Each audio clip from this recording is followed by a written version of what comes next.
surtout lorsque je suis en voyage, on doit s'appeler au moins une fois et on termine par la prière. Il faut lire également la Bible. Il faut avoir des moments de jeûne. Il faut avoir une participation active à la communauté. Voici des remparts, des protections. Au niveau spirituel, je saute les exemples.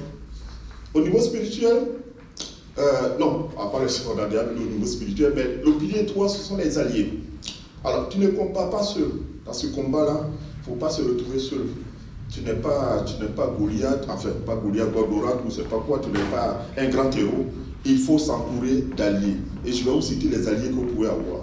Il faut avoir des amis, un ami de confiance. Quelqu'un du même sexe, c'est mieux. Hein?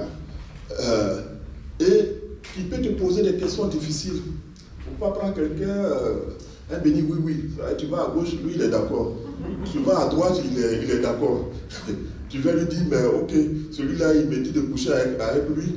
Ah oui, tu peux aller. Tu as envie de coucher, non? Oui, d'accord, vas-y. Il y a des amis comme ça là. Il faut avoir aussi des mentors spirituels. Une personne bien mature, plus mature dans la foi qui peut t'accompagner. Il faut avoir un groupe de soutien, un groupe de prière. Tout ça, ce sont des alliés qui peuvent prier pour toi. Il faut avoir une communauté, une église. Voici des alliés que vous devez avoir. Il ne faut pas s'isoler. Il ne faut pas te dire, voilà, je suis chrétien depuis 40 ans, je suis assez fort, je connais la Bible par cœur. Non, il faut avoir des alliés qui peuvent te soutenir, qui peuvent te parler dans les yeux pour te dire, tu es en train de glisser. Il faut avoir ces alliés-là, même si tu es chrétien, enfin, même si tu es célibataire ou marié. Alors, je prends le cas de Jérôme, 29 ans. Il dit, j'ai demandé à mon ami Paul d'être mon allié. Chaque dimanche après le culte, on prend 10 minutes pour faire le point. Et il lui pose des questions. Comment s'est passée ta semaine spirituellement? As-tu été tenté cette semaine? Est-ce que tu as cédé? Comment puis-je prier pour toi? Voilà des bonnes questions que des amis peuvent vous poser. Et il faut être transparent pour pouvoir répondre. Il te demande est-ce que tu as été tenté? On lui dit si tu as été tenté. Et comment est-ce que tu as cédé? Si tu as cédé, tu le dis. Voilà. Il dit au début c'était gênant, mais c'est devenu vraiment un bouclier pour moi. C'est important d'avoir des amis de confiance qui peuvent vraiment vous prier pour vous, mais également vous dire certaines vérités. Alors, on va terminer par le pilier 4, mon pourquoi. Tout cela, vous faites ça pourquoi? Nous tous, on ne veut pas pécher. Donc, si c'est pour dire, voilà, je ne vais pas pécher parce que je suis chrétien, ça, c'est le béaba. Tout le monde le fait. Mais il faut avoir un pourquoi beaucoup plus grand que ça. C'est-à-dire, ça, c'est le béaba, mais au-delà de ça. Et il y a une phrase qu'il faut retenir, ce que tu n'as pas de raison forte de protéger, tu finiras par le sacrifier. Si tu n'as pas quelque chose de très fort à protéger, lorsque le volet arrive là, tu es prêt à donner tes bijoux, mais est-ce que tu es prêt à donner ton mari et tes enfants? Parce que ça te coûte très très cher. Et il faudrait que là, ta motivation soit une motivation très très forte. De telle sorte que, à cause de cette motivation-là, au-delà même du fait que tu ne veux pas pécher, au-delà même du fait que tu es chrétien, cette motivation te pousse vraiment à résister. Donc, comme motivation, ça peut être honorer Dieu. Mon corps est le temple du Saint-Esprit. Comme motivation, c'est pour mon avenir. Je construis les fondations de ma future relation. Comme mon pourquoi, ma motivation profonde, pour mon témoignage, je veux que ma vie reflète Christ. Ça peut être également la pureté, apporte la paix. Voilà, pour mon équilibre intérieur, pour mon conjoint, je garde mon corps pur pour lui ou elle, même si vous ne l'avez pas encore rencontré. Je vais vous donner un exemple de pourquoi de Stéphanie. Stéphanie, c'est toujours un exemple fictif. Hein? Elle dit, pendant des années, j'ai lutté contre la tentation sans vraiment comprendre pourquoi je devrais rester pur. Un jour, j'ai écrit dans mon journal, et c'est là son pourquoi. Je veux un mariage où Dieu est glorifié. Je veux pouvoir regarder mon futur mari dans les yeux et lui dire, je me suis gardé pour lui. Je veux que mes enfants aient un modèle de pureté.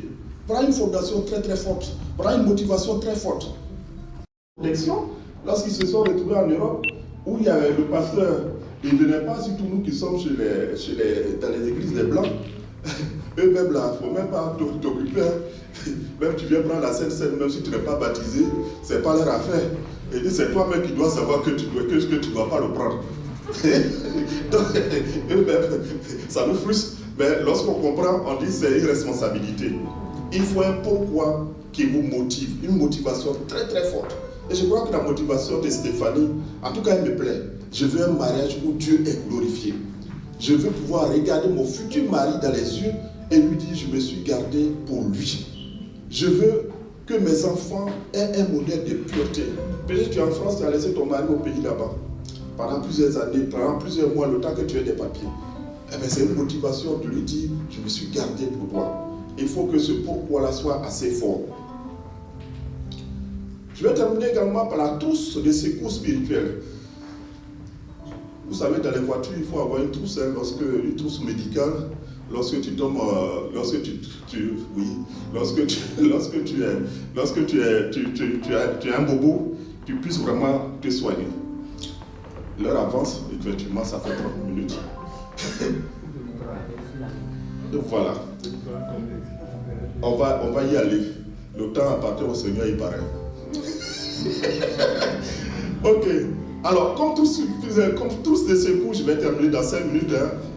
Ça peut être la présence. Tu peux avoir des versets comme qui parlent de la présence de Dieu. Je ne te délaisserai, Hébreux 13, 5 dit, je ne te délaisserai point, je ne t'abandonnerai point. L'autre verset également que tu peux avoir, c'est la force. Dans Philippiens 4, verset 13, je puis tout par celui qui me fortifie. La pureté, dans Somme 51, verset 12, ô Dieu, crée en moi un cœur pur, renouvelle en moi un esprit bien disposé. D'autres versets également qui parlent de l'issue, comme 1 Corinthiens 10, verset 13, que vous allez lire, l'identité. Voici tous ces versets-là que vous pouvez mettre dans votre trousse spirituelle. Je termine par un plan d'urgence. Vous savez, lorsqu'il y a eu le Covid, on a mis des gestes en place pour éviter d'attraper le Covid. Il faut se laver les mains, il ne faut pas s'embrasser. Mais au niveau également, au niveau de la fidélité, il faut mettre également, il y a un plan en 4 gestes. Lorsque tu es tenté, le premier geste c'est stop. J'arrête physiquement ce que je suis en train de faire. Tu es en train de regarder sur les réseaux sociaux. Tu sais très bien que tu es tenté. Il faut arrêter. Stop. Le deuxième geste qu'il faut poser, je prie. Même si c'est 30 secondes. J'ai été tenté. 30 secondes, je prie. Seigneur, j'ai été tenté, je suis tenté. Aide-moi fort. On n'a pas besoin de longues prières. Le troisième geste, appelle mon allié. Tu appelles mon allié, ton allié. Un message rapide. J'ai besoin de toi maintenant. Et le quatrième geste, il faut bouger, il faut changer d'environnement. Il faut quitter sur ce réseau social. Il faut quitter sur ce film où tu es. Il faut quitter cette relation avec laquelle tu es. Il faut avoir ces gestes-là en place. Je vous donne ce témoignage de Maxime. Il dit, un soir, j'étais seul, fatigué, vulnérable. La tentation était massive. Il dit, j'ai appliqué ces gestes-là. Stop. Il dit, j'ai posé mon téléphone. Et puis, donc pour la prière, j'ai prié 30 secondes à haute voix et il a appelé, j'ai envoyé un message SOS à Lucas. Et puis il a bougé, il est sorti de la pièce, il a marché pendant 15 minutes. Il dit, quand je suis rentré, la tentation était passée, Lucas m'a répondu et on a prié ensemble, ce plan m'a sauvé. Voici des plans que vous pouvez mettre en place pour pouvoir aller de l'avant. Alors, la fidélité, pour terminer, la fidélité ne se promet pas. C'est vrai que lorsqu'on va à la mairie, on dit je te promets fidélité, etc. Mais la fidélité, elle se structure. La pureté ne s'improvise pas, elle se planifie. Et la victoire ne tombe pas du ciel, elle se prépare. Que le Seigneur vraiment puisse nous aider à nous protéger, à nous équiper pour la fidélité. Que le Seigneur vous bénisse. On va terminer par la prière. On se tient debout, s'il vous plaît. Vous allez répéter après moi. Seigneur, toi qui es la source de tout amour véritable, nous te présentons nos cœurs. Accorde-nous la grâce de ta fidélité, non comme un fardeau, mais comme un choix renouvelé chaque jour. Que notre amour soit patient dans l'épreuve, généreux dans le don de soi, et ancré dans la parole qui se passe. Voilà. Protège-nous des tentations et des blessures guéris les cœurs meurtris. Restaure ce qui est brisé. Fais de nous des hommes et des femmes équipés pour la fidélité. Témoins d'un amour qui dure toute la vie. Amen.